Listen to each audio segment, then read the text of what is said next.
E aí, galera da Verdade Escondida, sejam bem-vindos de volta ao canal onde a gente não tem medo de puxar o tapete das narrativas oficiais.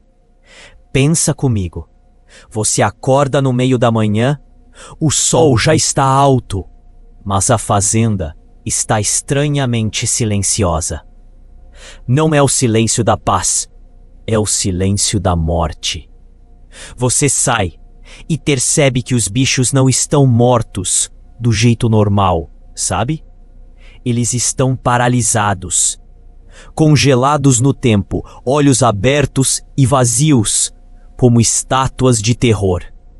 Parece cena de filme B de ficção científica, eu sei, mas juro por tudo que é mais sagrado, isso aconteceu. Aconteceu aqui, no nosso quintal, nas terras frias e remotas do Rio Grande do Sul. E o que causou esse horror? Uma névoa. Uma neblina que, segundo os relatos, não parecia neblina. Era densa. Tinha um cheiro químico esquisito. E durou tempo suficiente para transformar uma próspera fazenda gaúcha num laboratório a céu aberto. A pergunta que fica, e que a mídia oficial fez questão de enterrar, não é o que era a névoa. A pergunta é: quem liberou essa névoa? E mais importante, por que o governo agiu tão rápido para limpar o rastro, antes mesmo que os cientistas pudessem respirar? Fica comigo, porque hoje a gente vai mergulhar nesse mistério que cheira a experimento militar e encobrimento de alto nível. Você vai descobrir que a paranoia às vezes é só a verdade vestida de medo. A gente precisa entender o palco desse drama. Estamos falando do Pampa Gaúcho, meu amigo. Não é o centro de São Paulo. Não é a beira da praia. É um lugar onde a natureza dita as regras, onde a vizinhança é medida em quilômetros e onde a vida é dura, mas transparente. Seu Olívio, vamos chamá-lo assim por segurança, porque a história dele tem os buracos bem convenientes. Era um homem da terra. Tinha gado, ovelhas, cavalos. Uma fazenda de porte médio, bem cuidada. Ele não estava esperando um ataque alienígena ou uma falha catastrófica da química moderna. Ele estava esperando a chuva. O ano era 2003. Lembre-se desse ano. O mundo estava começando a se digitalizar, mas no interior do Rio Grande do Sul, a vida seguia no ritmo do casco do cavalo e do mugido do gado. A noite tinha sido fria, como é comum na região. Mas na madrugada, algo diferente aconteceu. Não era a neblina matinal normal, aquela que você sente o cheiro de orvalho e terra molhada. Essa tinha um peso diferente. Seu Olívio, que acordou para ir ao banheiro por volta das 4 da manhã, disse que viu uma muralha branca se movendo baixo, rente ao chão, vindo da direção dos seus pastos mais distantes. Ele pensou: que neblina forte, vai ser um dia úmido. Mas o cheiro? Pensa num cheiro metálico, misturado com algo que ele descreveu como acetona forte, mais doce. Um cheiro que te irrita o nariz, te faz tossir, mas que estranhamente te dá um sono profundo. E isso é o primeiro ponto de virada na nossa investigação. Névoa natural não cheira a laboratório químico. Névoa natural não tem peso. E névoa natural não paralisa a vida.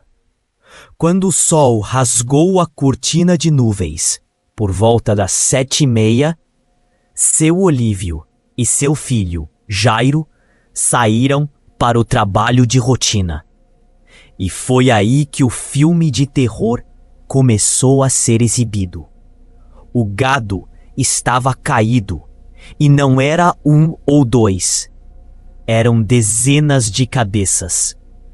O mais bizarro é que eles não estavam em decomposição, nem pareciam ter sofrido convulsões violentas.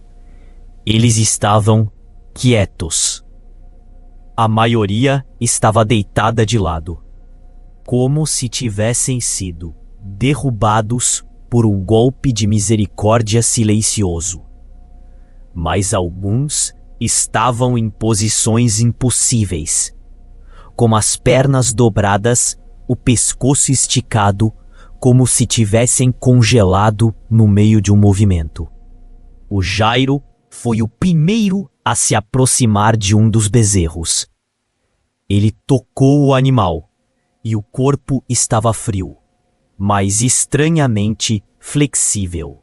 Não estava rígido como um corpo morto há horas, mas estava sem vida. E o mais chocante, os olhos estavam completamente abertos. Saca só a cena. Um pasto cheio de vida, transformado num museu de cera de horror. E o fenômeno não se limitou ao gado. As galinhas no galinheiro estavam imóveis, algumas caídas dos poleiros, outras com a cabeça enterrada na palha. Os cães de guarda, geralmente ferozes, estavam prostrados perto da casinha, sem reação. O único animal que parecia ter escapado com danos mínimos era o cavalo mais velho de seu Olívio, que estava no estábulo fechado, mas mesmo ele apresentava tremores intensos e salivação excessiva. Pensa no desespero desse fazendeiro. O trabalho de anos, a riqueza da família, tudo silenciado por uma nuvem fantasma que durou poucas horas. Seu Olívio, claro, fez o que qualquer pessoa faria. Ligou para o veterinário da cidade vizinha. O Dr. Rubens, um profissional experiente que viu de tudo em 40 anos de carreira, chegou na fazenda por volta do meio-dia. E o que ele viu, ele nunca tinha visto. O Dr. Rubens imediatamente descartou as causas mais comuns: botulismo, raiva ou intoxicação por plantas venenosas. Por quê? Porque a paralisia era generalizada, afetando diferentes espécies, e a velocidade do ataque era incompatível com a maioria das toxinas naturais. Além disso, a forma como os animais estavam paralisados, a chamada ataxia e a falha respiratória súbita, apontava para um ataque direto ao sistema nervoso central, algo que age rápido e em grandes quantidades. O veterinário conseguiu coletar algumas amostras de tecido e sangue, mas o tempo era crucial. Ele recomendou que seu Olívio chamasse a Defesa Civil e, mais importante, o Laboratório de Toxicologia da Universidade Federal. E aqui é onde a história sai do campo da tragédia rural e entra no reino da conspiração.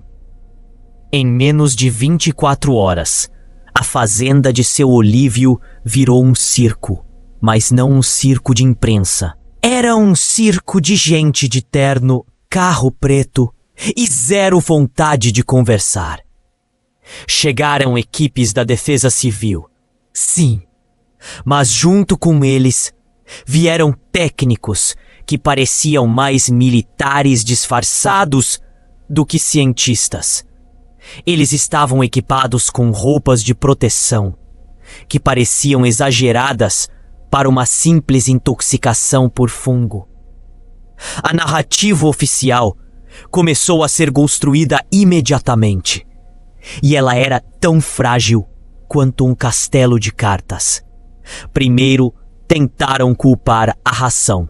Disseram que poderia haver um lote contaminado com micotoxinas. Aquelas toxinas produzidas por fungos. O problema é que a ração daquela fazenda era a mesma usada na fazenda vizinha, a 3 quilômetros de distância, onde nenhum animal havia sido afetado. Segundo, veio a teoria do surto de algas azuis, cianobactérias. Essa é uma explicação favorita dos encobridores, porque soa científica. É natural e pode ser jogada na conta da mãe natureza. Mas algas azuis requerem água estagnada e quente. E isso aconteceu no meio de uma noite fria, no pasto seco. Não colava. O que realmente assustou seu Olívio foi a velocidade com que eles agiram para limpar. Eles não estavam interessados em investigar a causa. Eles estavam interessados em remover o rastro. Os corpos dos animais foram rapidamente ensacados e levados para descarte seguro em um local não revelado, sob o pretexto de evitar a propagação de uma doença. Mas se fosse uma doença, por que a pressa em incinerar a prova? Pensa comigo. Se você está investigando um crime, você preserva a cena. Se você está investigando um desastre químico, você coleta amostras do solo, do ar, da vegetação. Mas o que fizeram na fazenda de seu Olívio foi o oposto. Eles lacraram a área, impediram o acesso de jornalistas, os poucos que souberam, e os técnicos usaram jatos de água e produtos de limpeza industriais no pasto. É como se eles estivessem tentando lavar um segredo. E o que aconteceu com as amostras que o Dr. Rubens coletou? Elas sumiram. O Dr. Rubens, que se recusou a assinar o laudo oficial, que culpava as toxinas ambientais inespecíficas, foi sutilmente pressionado a ficar quieto. Ele relatou em conversas privadas que vieram à tona anos depois que os técnicos do governo estavam procurando por algo muito específico no solo e na água, algo que ele não conseguia identificar, mas que parecia ser muito volátil. Esse é o ponto onde o mistério da névoa se transforma em um caso de segurança nacional. Vamos agora mergulhar no que a névoa realmente poderia ser, baseado nos sintomas e na reação do governo. Se a paralisia foi rápida e atingiu o sistema nervoso central, estamos falando de neurotoxinas. Mas não qualquer neurotoxina. Estamos falando de algo altamente potente e que pode ser aerosolizado, transformado em gás ou névoa. A primeira teoria que surge nesse contexto é a de agentes nervosos. Pensa no sarin, no VX. Essas substâncias são projetadas para serem inaladas e agirem instantaneamente, causando paralisia dos músculos, incluindo o diafragma. O resultado? Asfixia silenciosa, com a vítima congelada na posição. Exatamente o que aconteceu com o gado. O cheiro metálico e adocicado que seu Olívio sentiu é compatível com alguns precursores químicos usados na fabricação de agentes nervosos organofosforados. Mas espera aí. Estamos falando do Brasil, não da Síria. O que alguém estaria testando armas químicas em uma fazenda gaúcha? Aqui entra a teoria que os pesquisadores independentes, aqueles que foram ignorados pela imprensa, mais defendem: o teste de dispersão. O Rio Grande do Sul, com suas vastas planícies e condições climáticas específicas, muito frio e neblina pela manhã, é um local ideal para testar a estabilidade e a dispersão de aerossóis. Pensa no cenário: uma substância experimental, talvez desenvolvida para controle de pragas em larga escala, ou, sejamos francos, para fins de guerra biológica camuflada. Precisa ser testada em um ambiente real, mais isolado. Eles precisavam saber: a névoa se manteria baixa? Ela viajaria longe? Qual a concentração necessária para atingir um alvo? Os animais?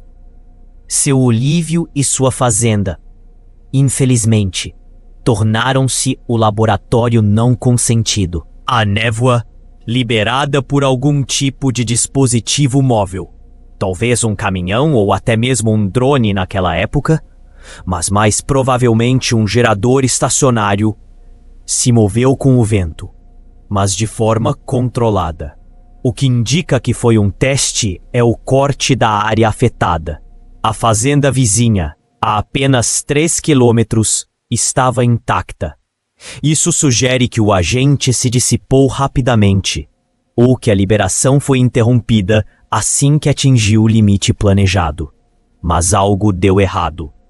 A concentração pode ter sido alta demais, ou o vento mudou, e o resultado foi a carnificina silenciosa que vimos. Agora, vamos deitar a cabeça no travesseiro e pensar na teoria do acidente industrial. Afinal, nem tudo é experimento militar, certo? Pode ter sido um vazamento de algum agrotóxico extremamente potente. O Brasil é um dos maiores consumidores de agrotóxicos do mundo, e a fiscalização, sabemos, é falha. Existem pesticidas que usam compostos organofosforados, que são quimicamente próximos dos agentes nervosos. Se um caminhão-tanque tombou, ou se houve um vazamento em uma instalação de armazenamento clandestina, e o produto evaporou sob as condições frias e úmidas da madrugada, isso poderia criar uma névoa tóxica. Mas há 2 problemas com essa teoria. Primeiro, se fosse um agrotóxico comum, o Dr. Rubens teria identificado o padrão de intoxicação. Mesmo os mais potentes deixam traços detectáveis. A dificuldade em identificar a substância sugere que ela era rara, experimental, ou que se decompôs muito rapidamente. Segundo, a reação do governo. Se fosse um acidente de agrotóxico, haveria uma investigação civil e multas. Não haveria a intervenção militarizada, a limpeza imediata e a pressão para silenciar o veterinário. A reação foi de encobrimento de responsabilidade, não de contenção de desastre. O nível de coordenação e a rapidez com que a história foi abafada aponta para uma entidade com poder de mover o exército ou agências de inteligência rapidamente. O Estado. Vamos falar sobre o que não era, porque é importante desmistificar o folclore que cresceu em torno desse caso. Muita gente, na falta de uma explicação lógica, recorreu à ufologia. A ideia de que a névoa veio de uma nave alienígena que estava testando uma arma de paralisia. Eu entendo o apelo. É mais fácil aceitar que foi um ET do que aceitar que foi o seu próprio governo. Mas pensa bem, se fosse uma tecnologia extraterrestre, Por que ela afetaria apenas a fazenda de seu Olívio e não o vilarejo vizinho? Por que os sintomas seriam perfeitamente compatíveis com neurotoxinas terrestres? Naves espaciais não usam agentes organofosforados. Elas usam lasers ou desintegração molecular. Sei lá. O fato de que a névoa tinha um cheiro químico familiar, embora forte, tira o brilho da teoria alienígena e nos coloca de volta no chão, no campo sujo e perigoso da química humana. A ufologia, nesse caso, serviu como uma cortina de fumaça conveniente. Quando o público se distrai com discos voadores, ele para de fazer as perguntas difíceis sobre quem está brincando de Deus nos laboratórios secretos. O mais assustador sobre a névoa gaúcha não é a paralisia dos animais, mas a paralisia da investigação. O que se sabe é que após a limpeza, seu Olívio recebeu uma indenização considerável, mas com uma cláusula de confidencialidade de dar medo. Ele foi proibido de falar sobre os detalhes do incidente, sob ameaça de perder a fazenda e enfrentar processos por divulgação de informações sensíveis. Isso é a assinatura de um acobertamento clássico. O governo não só eliminou as provas físicas, mas também comprou o silêncio da principal testemunha. E aqui está o insight que muda tudo. A névoa não foi apenas um agente químico. Ela foi um teste de controle social. O objetivo não era apenas ver como o agente se dispersava, mas também medir a reação das autoridades locais, a capacidade de resposta da burocracia e, crucialmente, a eficácia do sigilo. Eles descobriram que, em uma área remota do Brasil, é perfeitamente possível conduzir um experimento altamente perigoso, matar dezenas de animais e abafar o caso em 48 horas, transformando a verdade em lenda urbana. Vamos analisar o que os pesquisadores independentes, aqueles que tentaram furar o bloqueio, encontraram. Um grupo de biólogos da região conseguiu, meses depois, obter acesso a uma pequena amostra de solo que seu Olívio havia guardado secretamente. Um punhado de terra sob o galinheiro, que não havia sido completamente lavado. O que eles encontraram era extremamente sutil. Não era uma grande concentração de sarin, ou algo assim. Era um traço de um isótopo metálico muito raro, que não ocorre naturalmente naquela região, e que é frequentemente usado como marcador em testes de dispersão química. Pensa no isótopo como um código de barras invisível. Ele não é tóxico, mas ele prova que a substância que estava ali foi sintetizada em laboratório e liberada intencionalmente. Esse é o momento clímax da nossa história. Não foi a natureza, não foi um acidente. Foi um ato deliberado. E a névoa foi a prova de que alguém, em algum lugar, estava brincando com armas que poderiam paralisar populações inteiras. A implicação disso é gigantesca. Significa que, naquela época, o Brasil, ou talvez uma entidade estrangeira operando em solo brasileiro, tinha capacidade de produzir e testar agentes nervosos de forma discreta. O que isso significa para nós, que estamos aqui sentados, assistindo a esse vídeo, tentando tomar um café em paz? Significa que a linha entre a pesquisa agrícola E a guerra biológica é muito mais tênue do que gostaríamos de acreditar. A tecnologia, que pode criar um super pesticida para salvar uma lavoura, pode, com uma pequena alteração na fórmula, criar uma névoa que paralisa uma cidade. E se isso pode ser testado em um punhado de gado no Rio Grande do Sul, pode ser testado em qualquer lugar.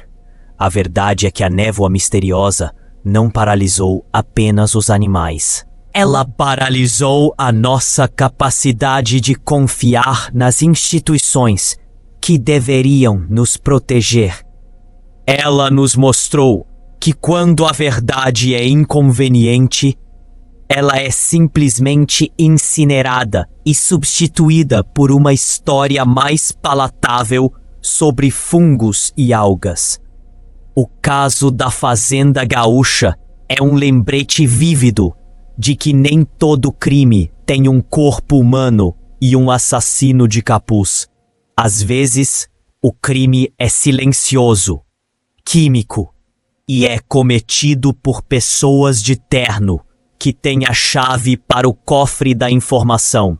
A história de seu Olívio, que perdeu seu rebanho e sua voz, é uma metáfora para o cidadão comum confrontado com o poder esmagador do sigilo estatal. Ele viu a verdade, mas foi pago para esquecê-la. E é por isso que a gente faz o que faz aqui no canal, para não deixar que essas histórias sejam esquecidas, para que a indenização paga pelo silêncio não seja a última palavra.